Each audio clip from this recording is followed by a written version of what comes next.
Bueno, la clase de hoy vamos a ver el concepto de mol y de peso molar.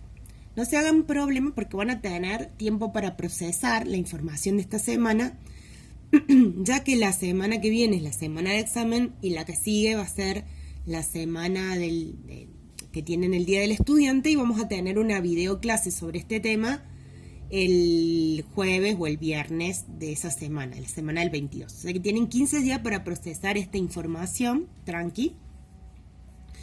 Entonces, habíamos estado hablando la semana pasada del concepto de masas atómicas relativa y masa molecular relativa. Y decíamos que esa masa atómica era la que quedaba registrada, la que habían registrado los científicos en la tabla, y que era una masa relativa porque era en función de la UMA, que era una partícula muy pequeña de una masa aproximadamente de un protón o de un neutrón. Entonces decíamos que si uno buscaba acá el carbono y decía 12,0, 12 UMAs, redondeando, decir que el carbono tenía un peso de 12 UMAs quería decir que era 12 veces más pesado un átomo de carbono que una partícula de protón o de neutrón. ¿Está bien? Y así podemos construir moléculas y calcular las masas moleculares relativas. Pero ¿qué pasó? En la práctica, esas masas relativas no sirven. ¿Por qué? Porque en la práctica uno no pone a reaccionar un átomo con otro, sino que lo que hace es medir grandes cantidades de átomos, ¿sí?, en una balanza donde los pesa, ¿sí? Entonces, si uno pesa, no puede pesar, no existe la balanza que pueda pesar una molécula y que me dé UMA, ¿está bien? Entonces, a un científico que se llama Avogadro se le ocurrió pensar una unidad que permitiera relacionar estos pesos relativos que ya estaban acá en la tabla con masas que fueran medibles en la vida real. Entonces decía, bueno, acá tenemos 12 UMAs del carbono. ¿Qué pasaría si en vez de 12 UMAs fueran 12 gramos? ¿Podría yo saber cuántas partículas elementales, cuántos átomos de carbono hay en 12 gramos? ¿Sí?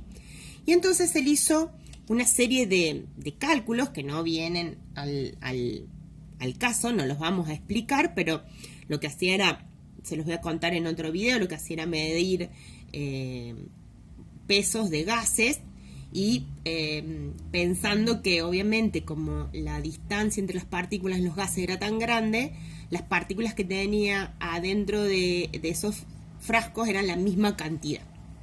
Bueno, la cuestión es, para hacérselas corta, que su pregunta fue ¿cuántas, sí? ¿Cuántos átomos hay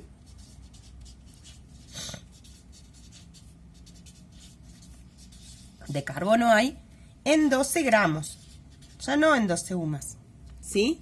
¿Cuántos átomos de carbono hay en 12 gramos? Y llegó a una conclusión muy interesante con sus experimentos, y es que adentro de esos 12 gramos había 6,02 por 10 a la 23 partículas o átomos, ¿sí?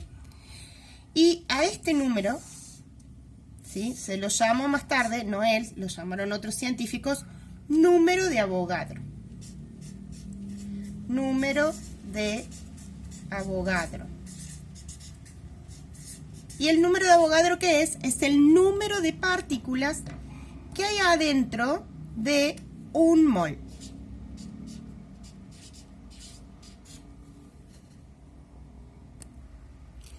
Bueno, ahí lo escribí de vuelta porque no se veía bien.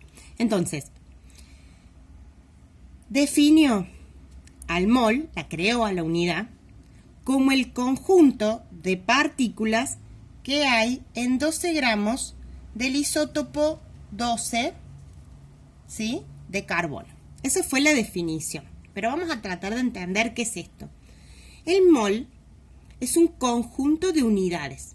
De la misma manera que si yo digo una docena de algo, sé que son 12 unidades de ese algo, Si yo digo una centena,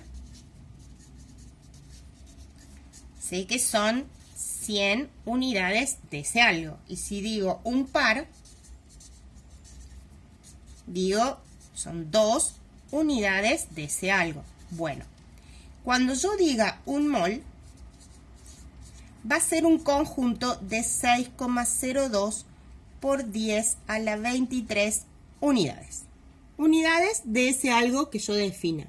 Es decir, el mol es un paquete que contiene esta cantidad de unidades. ¿Por qué tan grande? Porque en química, cuando uno vaya a tomar, por ejemplo, un vasito de agua, ese vasito de agua adentro, y lo vaya a pesar, ese vasito de agua va a contener muchas partículas, no una o dos o tres o 12 o 100 o dos. No nos sirven a nosotros la docena, la centena y el par, ¿entienden? No sirven porque en química las moléculas son muy, muy, muy chiquititas, los átomos son muy, muy chiquititos, entonces cuando los agrupamos, lo que tenemos en ese conjunto es una cantidad muy grande, ¿sí? Tan grande que esto significa que yo esta coma que está acá la tengo que correr 23 lugares, ¿sí? En el escrito les explico y les despliego el número para que ustedes vean cuán grande es ese número.